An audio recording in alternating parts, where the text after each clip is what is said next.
who don't know me, my name is Nandini, and we are with our lovely co-host Sanatana Dharma Prabhu. Thank you so much for taking the time to do this with us. So you guys had asked for a deeper in understanding and discussion on the catalysts of change. So we are just branching off of what we discussed last week. If you were not with us last week, I definitely recommend watching that video. It is on YouTube. So please definitely go and check that out. But jumping right in, actually, well, to give a little bit of a summary first, when we were first discussing in our first video, we discussed the 4 dimensions of change. We talked about the physical change, we talked about intellectual change, change of the mind, and change of the heart. So I guess I kind of wanted to jump in and start off by asking you, why do we desire to change? What is the purpose that people seek when they are wanting to make any changes? Yes. Change is the name of the game around. We already discussed that. Yes. But many times people, they recognize, as they introspect, they too recognize that there are a lot of shortcomings and limitations that are presently within an individual. Yes. And there is a desire, when the desire arises that a person has some potential and want to develop the potential. That's one. A person wants to refine one's character, enhance one's abilities, and aligning oneself with the higher purpose, right? Purpose and meaning. So these are all this some of the factors for which people want to make the changes. Like, everybody has a certain potential they know, and with a certain amount of practice, I can reach my potential. I can even grow beyond my potential if there is a divine grace, but definitely I can reach certain potential. We all know what potential we have. We know our capacities. To reach to that, well, I need certain practice, I need certain study. People do that. People, by making wrong choices or having wrong dealings, behaviors, mistakes that we make, people realize that's the second thing. People realize that we need to refine our character. Yes. So people do the right things. People try to get the right scripts, uh, get the right guidance, refine character. And yes, we already have certain abilities, and there is absolutely uh, no no end when we talk about development. Mhm. So when people want to, that's the third thing. People want to enhance their abilities. Yes, they just keep going on, practice, and go on enhancing it. And finally, when there is uh, a purpose and meaning that's required. I just met a youth a few, maybe 1 hour ago, just 1 hour ago, right here in my space. And I asked him, so what are you doing? And this person said that, well, I'm just trying to find purpose. Mhm. I said, very good. Because he had come to our temple space, the place of worship, for the first time. Right? He was coming for the first time, so he came over and asked if I could have a small chat with you. I said, you're most welcome. I brought him to my space. And then that's where he said that I'm looking for purpose and meaning. I said, good. You're looking for the right thing. Mhm. Yes. And this is something that people get. You get a purpose. You want to deepen your purpose. You want to refine your purpose.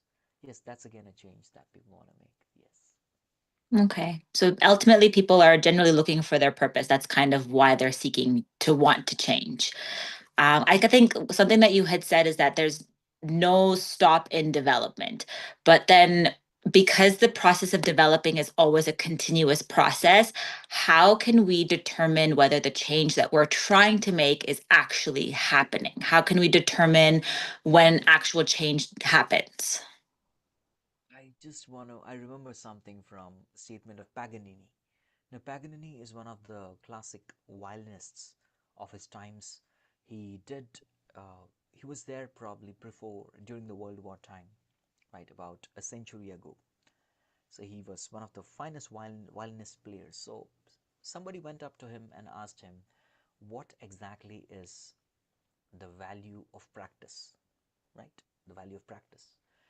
And he said, if I don't practice for a day, right? If I don't practice for a day, my audience can tell you the difference. Mm. He said, if I don't practice for an hour, my kids will tell you the difference. If I don't practice for a minute, my wife will tell you the difference. And if I don't practice for 1 second, I'll tell you the difference. Mm. So, in essence, what he was trying to say is that's the value that practice carries. Okay. And the change, now here, I want to connect this to the change that people have. Change is something that's, some changes are visible, the visible changes that people observe around you. And certain changes are a little finer in nature, which when there's a change of personality, people observe. When there is a change of something subtler, now there is change in the dealings, yeah, the people who are dealing with us regularly, they observe it. When there are changes in one's attitudes, then people who are really close by, they observe it. And when there are changes in the value system, well, that one observes. Yes, something similar to that. Yeah. Okay. So you'll, instead of you physically noticing that you're making changes, it's more so that people around you will notice that those changes are being made. Yes, it will be changes at all levels. That's what Yeah. I'm trying to say, that Yeah. changes will be observed at all levels. Okay. But ultimately, what we are looking for is, we are not here to kind of impress others or let people watch our change. No, we are here to look at ourselves and Okay. try to change ourselves. So transformation within, the journey within is more important than the journey without. Yes. Okay. So it's not so much about the external factor, it's the changes that we're willing to see and change more so internally. Yes, you're right. Okay. I wanted to ask, kind of in regards to that, what does the association that you carry and that you have impact on the changes that you're trying to make? So, if you're, for example, trying to make more changes inwards, what does your social circle speak in regards to making those changes?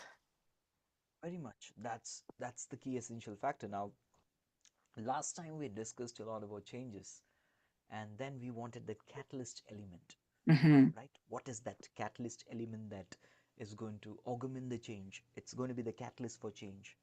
Well, the very catalyst for transformation is the association. Okay. That's why it is said uh, we can determine anybody's character by the company the person keeps, right? For sure. So the company matters a lot, the Yeah. association matters a lot.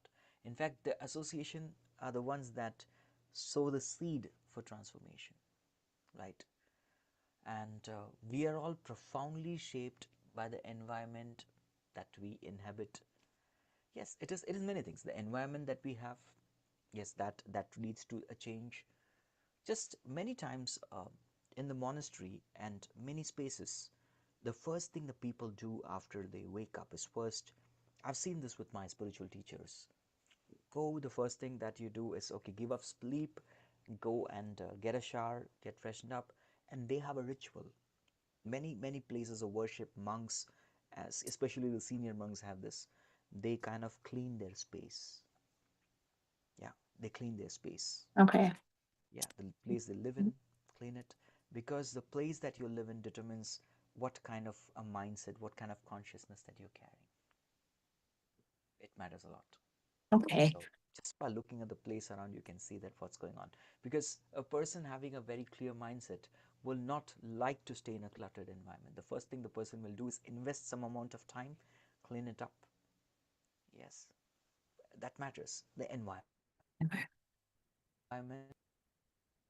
Matters a lot is how there. Especially other thing that people we do about is we read books, right? The books also, they shape us. The scripts, yes, the writings, the books, they shape us really well. And then comes, because the books we read is something, yeah, we're just taking the input right away. Nowadays we're living in this age of social media where people are addicted to scrolling. Mm-hmm. But what is that content that you're consuming? Mm-hmm. Many times it's not we are consuming the content is consuming us. That's what happens. That's true. We're getting consumed by the content, and that's going to make us, definitely. Yeah.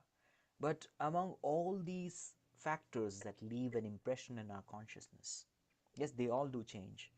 The profound change occurs with the people that we associate with. Yes, association to inspire can come from a mentor, a teacher, a friend, philosopher, guide. Yes, or a degrading association can come from any so-called friends Hmm. or so-called company that we enjoy the pleasure kick from that company. Yeah, it determines from that. Yeah. Yes, and if you see, we say it takes a village to raise a child. Hmm. That's the statement, right? And many times a very healthy community that nurtures growth, reflection, values, this community is able to provide a very healthy environment for an individual to change. Yes, and that's why people love to go to sacred spaces which are dedicated for spiritual learning, contemplation, Yeah. and such kind of spaces. And of course, spaces are created by the people who create that space or who live in that space. And that those kind of people who create that kind of space is something that's really life transforming. Yeah.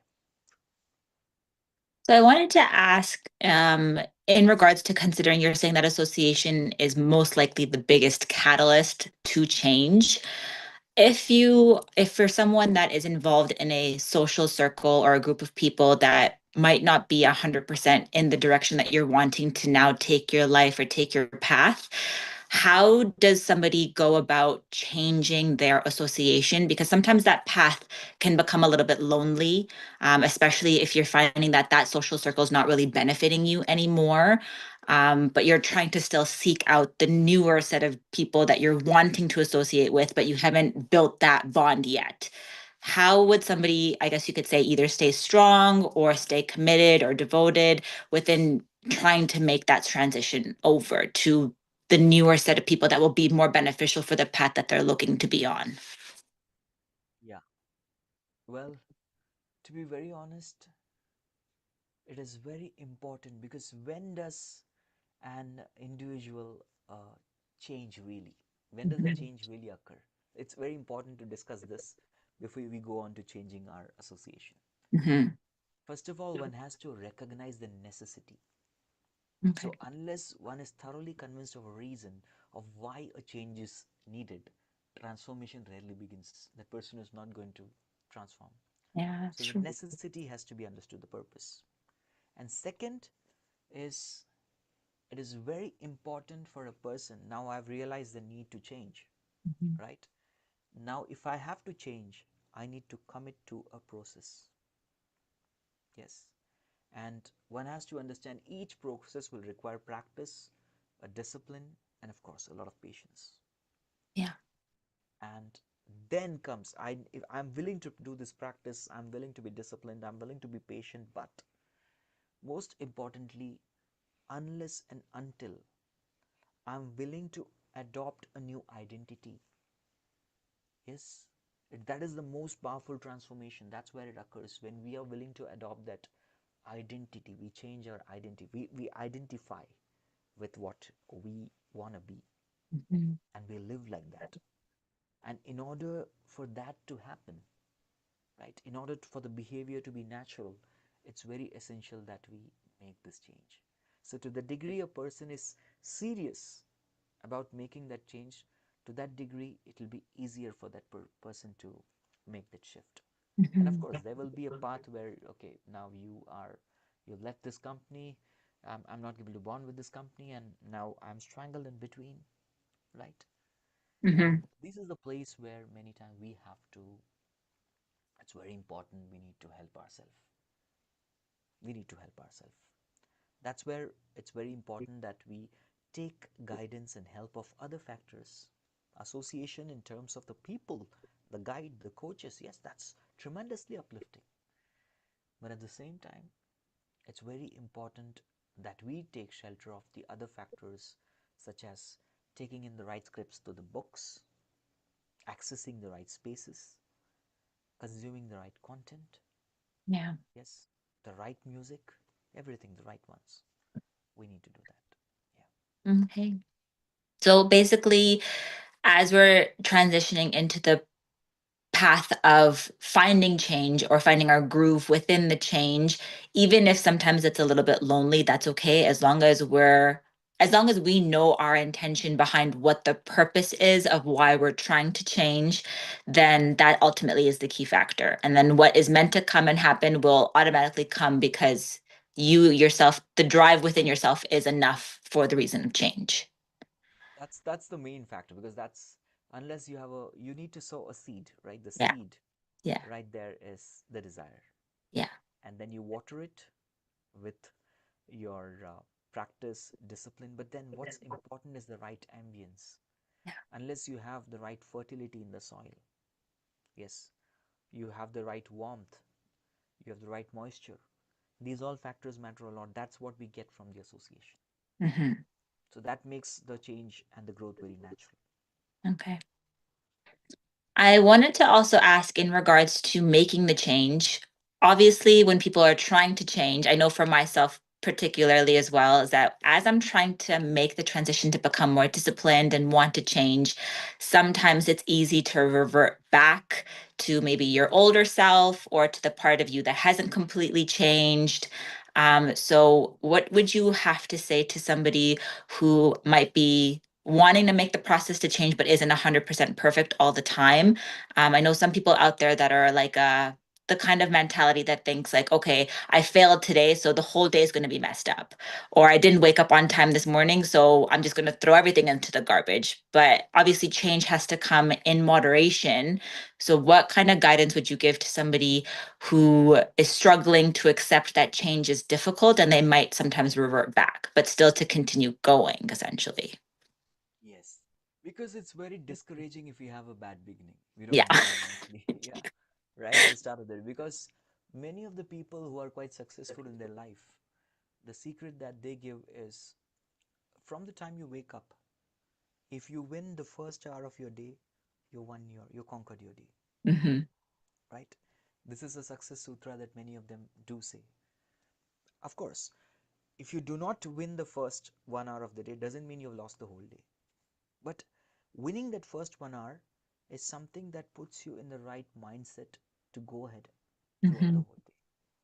And many a times it's because of our laziness and our mind's tricks, mental tricks, that make us think, the mind convinces, try to tell us, oh, by the way, your 1 hour is gone. Now there is no hope of winning. So now let's just uh, waste this day and let's wait for tomorrow.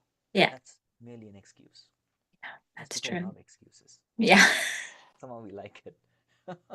Right? So what's important is that we do not pay. Okay, fine. If I lost, suppose I lost my 4 hours of the day. All right. I still have the rest of 20 hours. Hmm.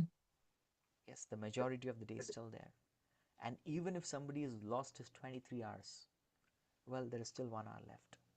If that, you know, never give up attitude is there, that's very important for a person to change. We have to fight, because any kind of physical refinement we want to get, we need discipline. Hmm. Yes, these are the four ingredients for different. We talked about the four-dimensional change last time. Physical changes require discipline. Mental stability and mental changes, they require practice. Practice makes the mind, adapt, that it becomes habitual. Yeah. Any kind of intellectual transformation, you need to enroll and stick to an education plan education, educate yourself. And the spiritual transformation definitely requires an uplifting association. So nevertheless, no matter how we are performing, whether we are making progress slowly, whether we are slipping, let's keep up these four parameters: discipline, practice, education, association. There will be times where we find, okay, the discipline is going haywire. All right, so but nevertheless, let me just go on with the education. Let me just show up for the association, Yeah. right? So that way, what happens is the education and association helps us to get back in our discipline. Well, I just didn't practice enough today. No worries, but still, go for the association, education, something. Mhm. Well, the association is not available. All right, so let me be disciplined, practice, and educate myself. So when one of the parameter is missing, let's try to catch up on the other three. That's a good idea. If two of them go, two, the other two are still there. And if three of them are gone, let's ensure that even if we are compromised the three, let's adhere to at least one of this. At least one.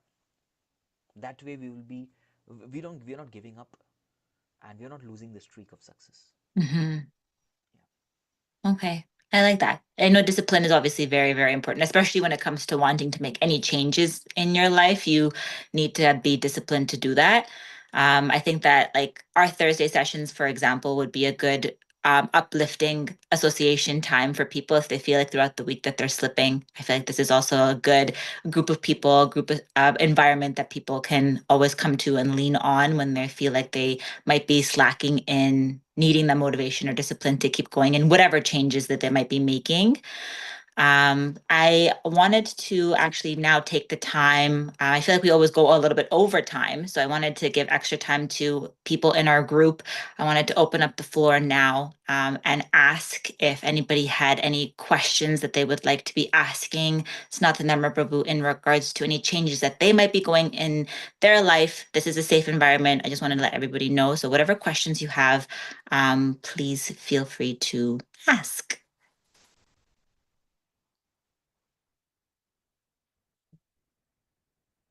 Well, okay, we have a hand up here. Yes. Jill. Jill Prabhu, go ahead.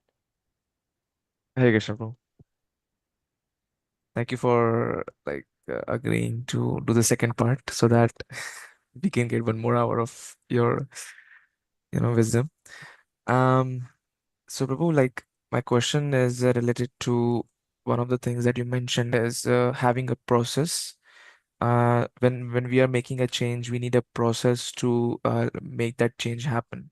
So like how can we create that process and what all things should be included in that process? Like I'm going into like technical details, but just to get an idea about how I can start applying this in my life. Definitely. Just like you want to cook something, you need the recipe. And that ingredients in the right proportion, with the right timing, on the heating flame for the right amount of time. So all these things are constituted in the procedure or the process that we're talking about. So what's very important is now if you want the best thing to learn is to learn it from a person who's an expert. That's the best way of learning. Hidden trial, discovering yourself is is a very weak thing and there is no certainty that you'll be there successful. So if I were to be successful and I want to know the recipe or the success, the best thing is that I ask a person who is already successful, okay, what's the process to be followed? Can you guide? And probably I take those principles, I take the ingredients, I cook, I see it for myself. Okay, but I like the recipe, the others. Something, okay, I want a little bit less of spice. Mhm. I want a little bit more of, a sweetness factor added to this. I want this particular flavor. We can make our additions and make a recipe that suits to our need. But the basic principles, ingredients, and proportion, we need to try it out. And then we can work around that. I hope that makes sense. Yes, that doesn't Yeah. like. So please let us know what are you going to prepare for dinner today. Yeah. Just kidding. Okay. Yes. Thank you, Th- Jill Prabhu, for the Thank you. question. Yes. I think we had a question from Shreya as well. Yes, Shreya Prabhu, go ahead. I will unmute you. Yeah, you can. You can now. Hare Krishna Prabhu, thank you so much for doing the second part of the series on change. My question was, um, there are so many changes that are happening around us, and sometimes there might be a change that come into our life that we are not prepared for. So my question is, what can we do to better prepare ourselves for those kind of changes? So the changes that you're talking about, if I've understood your question properly, is the changes from the surroundings, the environment. Surroundings, external, yeah. Well, accepting the changes around, of course, it takes certain time. When you go to a new place, it takes certain time for us to adapt. And when we are working in a new space, we work with a new team, it's a new space, it's a new environment. Yes, there are a lot of challenges that come with that, right? With the change that you do undergo. And the people who thrive, who are successful, are the ones having this ability to adapt. I'll just tell an example of a frog. We can learn the science through that. If you were to take a frog and put it in hot boiling water, the frog dies instantly. What to speak of frog? Anyone would die. In fact, if you're having a habit of swimming, if you just directly go and take a dip in the water, sometimes you may get a stroke, heart stroke. So that's why you are made to gradually. On the other hand, the same frog, if you were to put it in water and gradually you increase the temperature of the water, the frog adapts. So the principle of adapting to a change has to be gradual. So we gradually adapt to changes. Yes, it cannot be instant. It has to be gradual. Just 1 minute. I just have a knock on the door.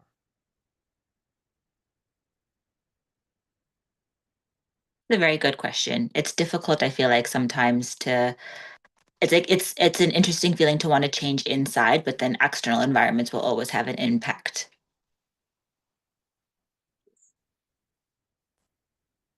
Or so.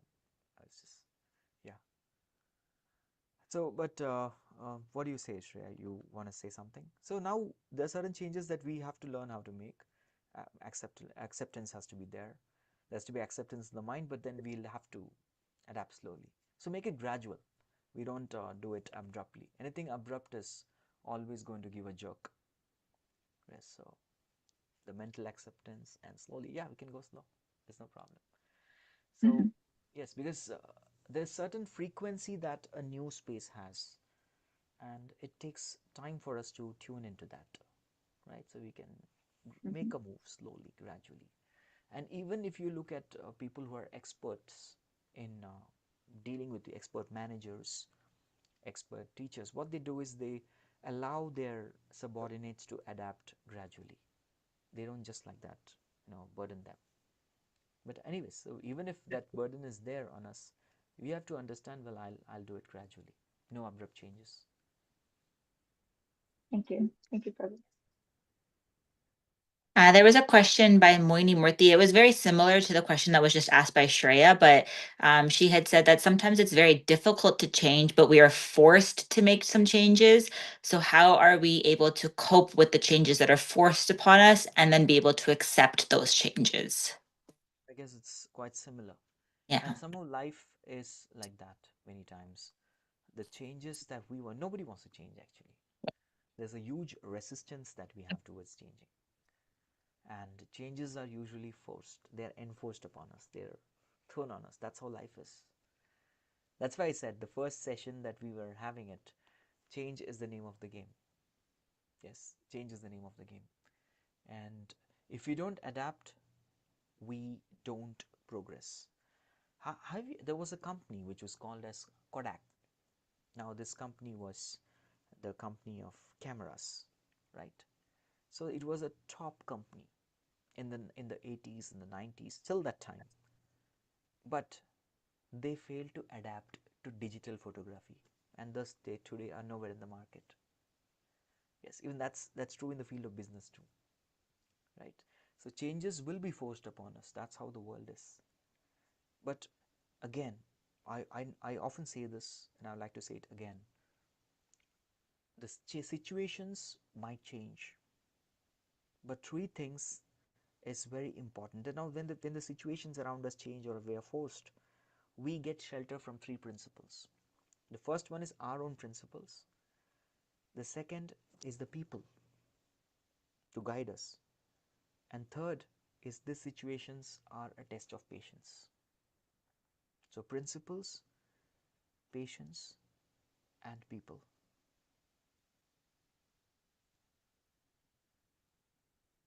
Yes, so that's a real test. So whenever such kind of changes come, definitely we have to just, it's a test of our principles, whether we are grounded thoroughly in our principles. I'm not going to change my principles, the good ones.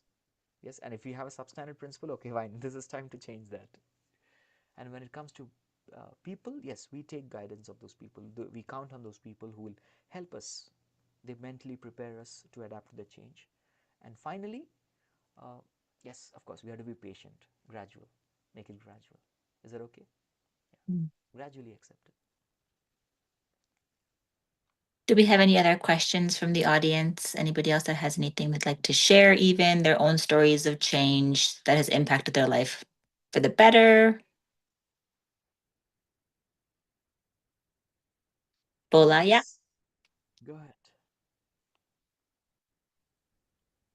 Yeah, thank you, Prabhu, for coming back to tell us more and talk to us more about change. My question is this.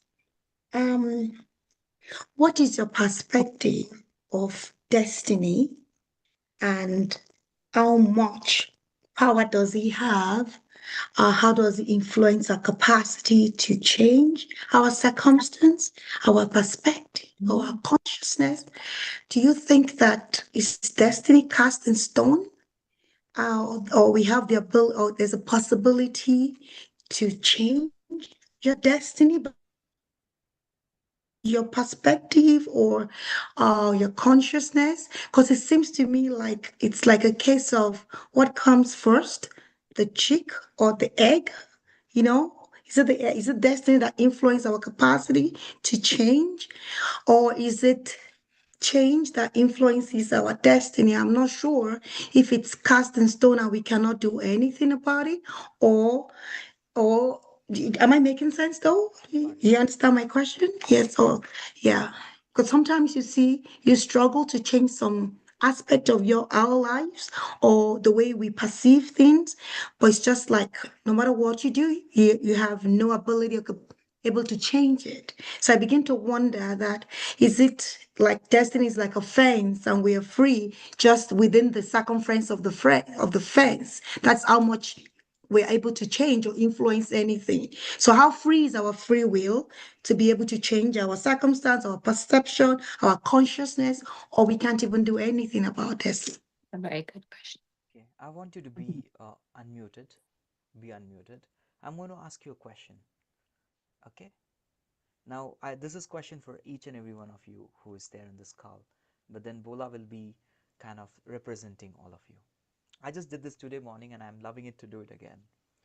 And through this, I'll connect my concept, what I want to talk.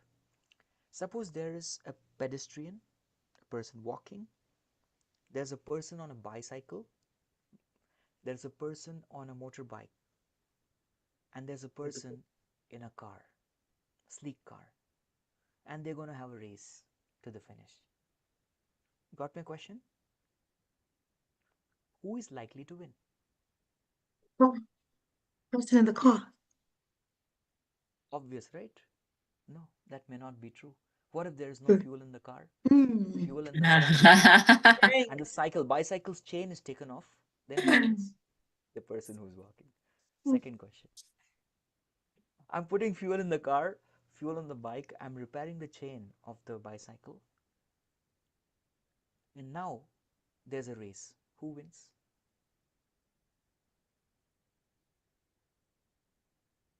You're making it She's difficult for. doubting herself now. No, no, go ahead, don't worry.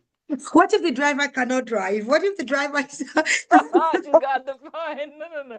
Okay, the driver knows how to drive. He has a proper license. The drivers know how to drive. No problem. Okay, so I would say the car then. Not necessary. Did I tell the platform there? What if there's Ah, water? The car cannot go on water. Bike cannot go. The person will swim across and go. Okay, no, one more, one more, one more. All right. It's a straight. It's a straight road, proper road. And now we are having the race. Now who wins? Come on, Bola. Come on, come on. Please, please, please play this with me. Don't give up. Maybe the person in the car. I want to believe. Oh, but I didn't tell you this. What if the car is 2 kilometers away from the finish line? The bike is 1 kilometer away from the finish line. Oh The bike is no. 100 Come meters from the finish on. line. And the person who's walking is only 1 meter away from the finish line. Now, the equation changes, right? So, what really matters? See, what is not in our control is the type of talent or the ability. The car, we are car type, we are pedestrian type, we are the bike type, or we are motorbike type. No, that's not in our control. It's done already. Number two, the situations. What platform are we performing? Is it the road or the water? Again, that matters upon the problem that comes. And our relative position from the finish line is also something that is already there. That's the initial condition. Now, what lies in our hand is the effort that we put, irrespective of those situations. So, destiny has awarded us these things. Destiny means what? Destiny means the situations. Whether you're a bike type, you're a walker, you're a person in the car, or and the destiny awards us the various kinds of situations and the relative positions. But irrespective of that, what's very much there within our hands is the effort that we put. Right? So destiny does matter. But at the same time, one's effort and endeavors also matter. Now, what matters more? It really depends on the situations. But no matter what, destiny is not in our hands. It's already given. But what is in our hands is something that we need to worry. When does frustration come? Frustration comes when the circle of concern is beyond the circle of control. But a person is at thorough peace when one circle of concern is within the circle of control. So what we can control, let's be concerned only about that, and let's do that. Right? Do we know what we can control? Because sometimes, right? Sometimes it's hard to know because they say that you're putting effort. When do you know not to put any effort? When do you know when to stop? When do you know when you're not being lazy? You just need to work harder. When do you know what knock is the 100th knock that will open the door? And what if the door would never open? How do we know when to stop putting the effort? Or, you know what I mean? Yeah, I do. How do we know? When to stop putting effort? Well, it's very important that we remain open and see we are heading in the right direction. We should have a regular assessment of ourselves, introspection assessment. If we are heading in the now, for example, now person is starting the race. You're starting the race with the Google map.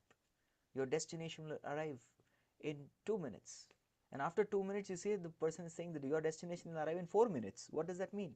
You've gone exact opposite direction.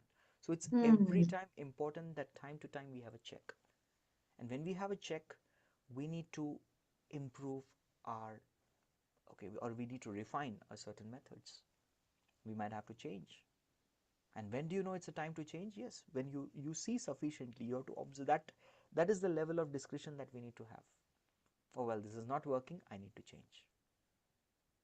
Well, this is working, let me continue with this. Yes, some things that are working, keep it as it is. Something that's not working, well, it's time for change. So that is up to our discretion. We have to use our discernment. Right? So use that. So there are parameters, there are ways to change. You knock 100 times, it's not, then you need to do something else. I did knock on another door. I need to call that person. Yes, but keep driving towards the same thing. Just change your approach. Don't change your goal. Right? I like that. Don't change your goal, change your approach. Yes. That's a good one. Thank you. Thank you. We have just a few short minutes left. Did anybody have any other questions or even realizations from this conversation that might have cleared things up a little bit for anyone? Maybe we can just circulate the microphone. Yeah, I would love to. I'd like to get everybody's input and any thoughts that they would like to share, their takeaway from the conversation. Well, I'm not gonna lie, Bola is first on my screen, even though she just asked a question. But Bola, did you have any realizations or anything you'd like to share from this conversation? Or I know you had the question that we just answered, so if you don't have anything, then that's okay. You can ask those who haven't Okay. participated if possible. Okay, then I have Minnie Sharma. You're next on my screen. Is there anything that you'd like to share about the conversation for today? Krishna to everyone. This conversation today really made me think about the sort of situation that I am in my life right now, which is I lost my job and I'm trying to adapt to all of the changes Yeah. and trying to understand like where do I go in life now. So it's been very hard to navigate the part where I'm thinking like where do I go in life, but this time has helped me understand what I need to do spiritually, what like with all of the time that I have now, what can I focus on, and then also what can I do at home to be a better like contributing member of the family at home as much as I can. I think I'm just still navigating where can I go in the future. And is there any sort of advice that you can give me, Prabhuji? Well, thank you for opening up. I would be able to give a principle-based, you know, I'll call it guidance or a suggestion for the time being, right? Mhm. And detailed base is possible only if I know all the circumstances and situations. Only then I'll be able to comment on that. But principally, what is very important is that where you want to change. Now, changes are that's what the previous thing, four-dimensional, physical, emotional, intellectual, and spiritual. And the principle is we need to take a holistic approach, like the head, the hands, the belly, and the legs. If a person has to grow, everything has to go proportionately. If there is something out of proportion, that person's body becomes asymmetrical. There is no symmetry. So no matter whatever we need to do right now, how do I grow holistically in all these four aspects? Mm. That is something you have to see, holistic growth. Everything, because everything is deeply connected. We fall sick, we will not be able to do any of our work or spiritual practices. We Yep. don't do spiritual practices, then what work we do or the body we keep healthy has no meaning, right? Right. Because the soul is lost. So what's very important is holistic approach, and what you do right now is what is that one thing I can change in every field. I just do not think of uh, just transforming everything to have a complete makeover. No, little. So what is the one step that I can do right now? One step at a time, one bite at a time. What's that one bite that I can take to change? And focus on that one bite, and then grow Okay. from there. Okay, Thank you so much, Prabhuji. sure. Thank you for sharing. We really appreciate it. I have Neha next on my screen. Her camera is on, but I don't know if she's there. Yeah, okay, perfect. I'm here. Sorry, I got busy in work a little bit. I think I'm unmuted, right? Yeah. Um, what I can think of catalyst for change is, for me, like the catalyst for change was like the devotees association that I had recently. Um, and the catalyst was so effective that the change was happening like really fast. So I have to discuss as to how to manage. So the like normally catalyst we use in the chemical reactions. So the change can or like the reaction can take place smoothly. Sorry for so Yeah, that's it. Thank you. Thank you for sharing. Okay, and then I have next on my screen, I have Shivam. You have anything that you would like to share about our conversation? Hare Krishna. Hare Krishna. So, what I believe on the topic of change is one needs to be very brave enough to adapt to all the changes what's going in the life. So, like it's been 5 years in Canada, and every year it used to be like a great change, you know, like anyhow on my career-based jobs, on my spiritual growth, but there should be every year there should be a change. So I think most probably what I have learned is there should never be a like overburden of emotions, just overpowering you and then just letting you, not go into that direction of change, which is very important in your life, you know. So right now, the thing is, I know that change is very important, otherwise I won't be able to grow enough. But then it just keeping every emotion inside like aside, I need to be brave enough to adapt to all those changes, you know. So that's my like summarization of all those 5 years being in Canada. That's That's awesome. all. That's all. No, that's really good. It's hard to make changes, especially when you're moving from Yeah. the place. So that's a really good realization, is to be brave. That's really good. Excellent. Okay, and next I have Shreya on my screen. Shreya, is there anything that you would like to share? Very well. I guess like one of the things you've mentioned that really resonated with me is that frustration comes when we try to control things that are out of our control. And we are more at peace when we can control or focus on things that we can control. So I think that was like a very impactful statement. Thank you, Shreya Prabhu. Thank you. And then I have Jill. I know you shared a little bit before with a question, but did you have any other realizations you would like to share with the group? Um, one of the like one of the thing which I related most with something that Prabhu said was like, there's always a transition period that happens when we are changing associations. So I feel like I'm in that kind of transition period right now. I'm coming out of a different association and trying to get into a different association, that like association of devotees.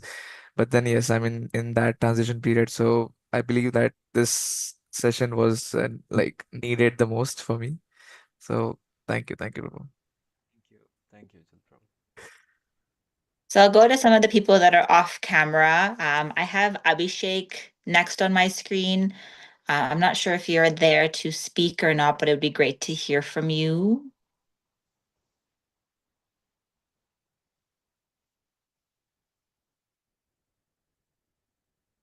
No, maybe not. That's okay. Most of the Uh, guys with the camera off mostly might be in their work oh, from okay. India. Yeah, Yeah, so okay. so Do you we have still? Kamal Prabhu. In case Abhishek is unmuted, I Yeah, guess Kamal Prabhu would like to share. I saw her video was on. her video was on for a On for little a while. while. Yeah. Yeah, for a while. All right. No. And then I know that we have somebody else, like we have Vedang from Calgary. I'm not sure if you're there with your camera's off, but if you wanted to share anything as well. Okay. No. We had one conversation, or Moini Murthy, she had said in the chat that she was deeply grateful for the great topic and it was very extremely relatable. So she wanted to say thank you. Thank you, Prabhu. We are grateful to have you here. Okay, well, I won't call on anybody else with their cameras off. I don't feel like they are able to speak. But Sanatana Dharma Prabhu, thank you so much for taking the time to speak with us this Thursday. I hope that everybody took something away that they can impact in this next coming week. And then we will see everybody again next week.